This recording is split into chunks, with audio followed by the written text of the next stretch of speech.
Thanks for joining me today.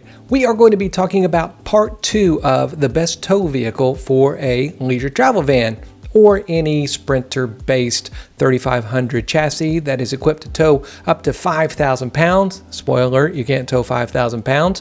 I'm talking about the Winnebago View or Navion. I'm talking about the Airstream Atlas or the Tiffin Wayfarer. Again, we have a leisure travel van, so that is really what I'm going to be referencing today. But if you didn't catch my first video where I talk about all of the weights and really how do you kind of measure how much you can tow behind your RV, you can catch that right there. I'll link it there. But anyway, I go into real detail about my comfort zone, which is under 4,000 pounds. So that's my particular comfort zone. Some people tow over 4,000 pounds, but again, it's all a safety issue, and that is my comfort zone. So anyway, let's get into that right now.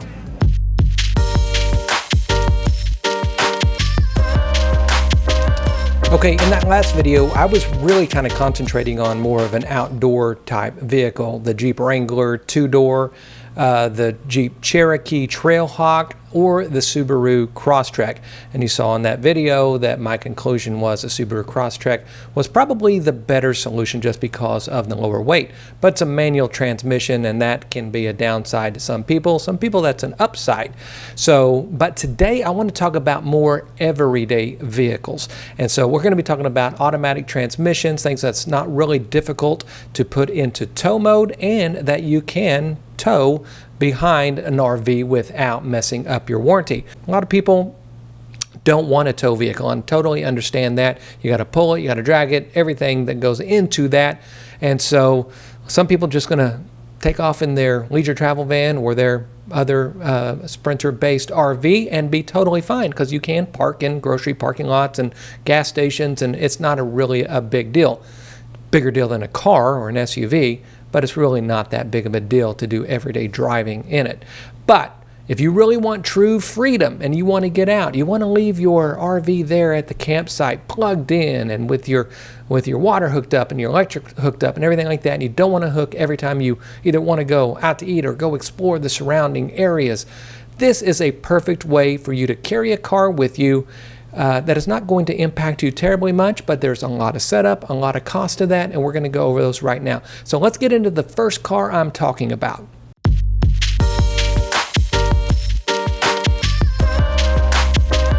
All right, car number one, it's a Ford Escape Hybrid.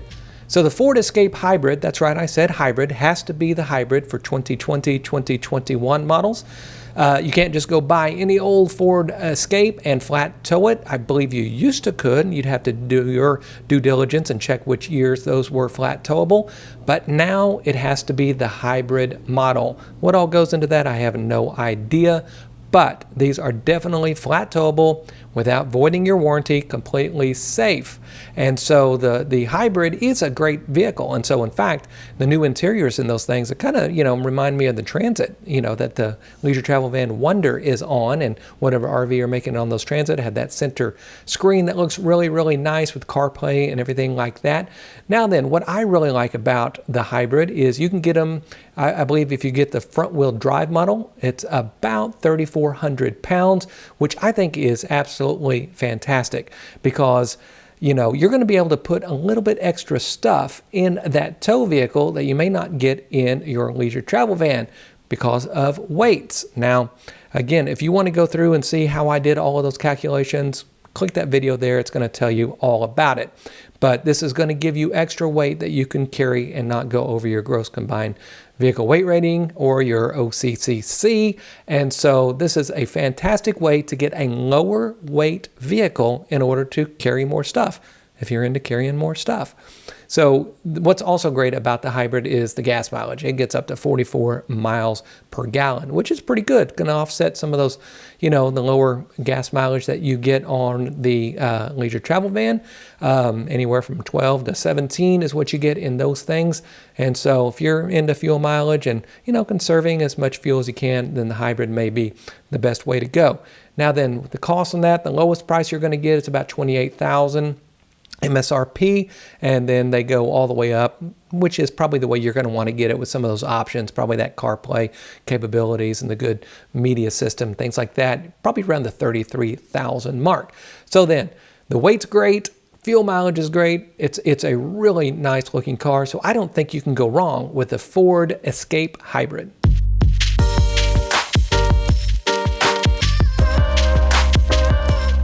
All right, car number 2, the Chevrolet Equinox. Now then, what I really like about the Chevrolet Equinox is, again, is the weight. It's kind of come in right around 3,500 pounds, just a little bit over, and it's probably the least expensive of the automobiles that you can get on this list. You can get one for as low as 26,000 MSRP, but again, you put in some of those options that you're probably going to want, you're going to be in those low 30s. And so it's going to be the least expensive of the options that I'm talking about today. And again, that Ford and that Chevrolet, these are really just going to be, getting around town, highway driving, different things like that. You're probably not going to want to take them on a mountain logging road or anything like that. But again, if this is all about just convenience, if it's about, not breaking camp in order just to go to a restaurant or to the grocery store or just go explore some of the national parks and different things like that without taking your full RV with you, then these two are going to be great options. So they're going to be right there in that weight limit sweet spot, and they're also not terribly expensive.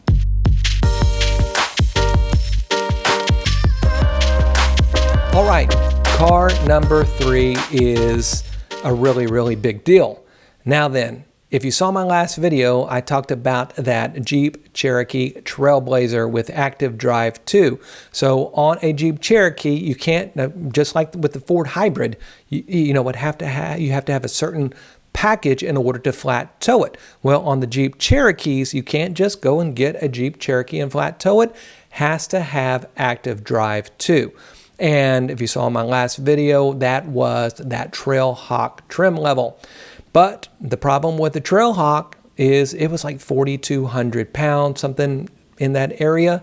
And so for me, that was overweight limit. Again, I just want to make sure that I'm as safe as possible. Now remember, when you're pulling, you say, well, that leisure travel van, that diesel engine can pull 4,200 pounds. That's no big deal.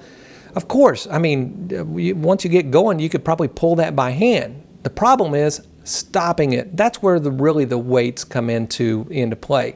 Is, are you going to be able to stop 4,200 pounds, safely? So that's where it really gets into, those safety issues. So then, the good news is in 2021. And I learned this from one of the comments on YouTube that somebody put in there, is that in 2021, the Cherokee Latitude Lux now has Active Drive 2 available. So what's the good news about that? Well, it's under 4,000 pounds. It's about 3,900 pounds.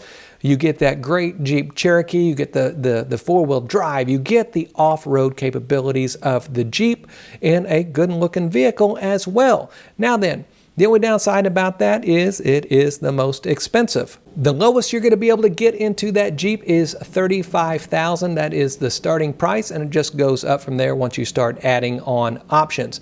Now again, I can't stress enough, if you're going to go buy a Jeep Cherokee, make sure it has Active Drive 2. Again, you cannot flat tow just any Jeep Cherokee. Make sure you do your due diligence in all of this. But what's really great about that Jeep Cherokee is it's going to really drive great on the road, in the city, going and seeing the sights. But also then, if you want to take your mountain bikes up a logging road, somewhere where, it might get muddy, might get a little rocky, a little hilly, that you need that four-wheel drive, this is going to be a fantastic solution for your adventures. Now then, if you're just somebody, again, that really just wants to drive on city roads or country roads, things like that, then either the Equinox or that Escape Hybrid is going to be a great car for you. They're a little less money. They weigh less, which is really, what I'm thinking of. But if you want a true adventure vehicle, then you cannot go wrong with that new Jeep Latitude Lux with Active Drive 2. Super excited about that. Again, I won't recommend something that's over 4,000 pounds, but I'll totally recommend these all day long. Well, there you go. You've got 2 city vehicles and 1 all-terrain vehicle, all under 4,000 pounds, which is fantastic. You say, well, Brandon, which one did you get? I haven't gotten one still. Can you believe that? I was completely sold on getting a Cross Trek about 7 to 8 months ago, but then, you know, life just happened and I still haven't pulled the trigger on any of it. And so, but these 3 great options are something we're going to look at as well. I will say this, we went to Colorado a couple of weeks ago, and while I was there, I sure was wanting a tow vehicle. Of course, didn't have one, and so we were taking our LTV everywhere, had to break camp if we wanted to go somewhere. So I can tell you this, I wish I would have dragged a Ford Escape, an Equinox, a Grand Cherokee Latitude Lux, or a Subaru Cross Trek with me. But I didn't, but we will do that at some point. I'll make the decision on which one we're going to do, and of course I will make a video all about it. But this is something that you're going to be able to take, and you're going to be able to choose whatever tow vehicle is right for you if that's what you want to do. A lot of people don't want tow vehicles, but anyway, I appreciate you watching. Make sure you give it a thumbs up. You know, even if you didn't like it, give it a thumbs up. I would appreciate that anyway, and hit the subscribe button, and we will see you next week.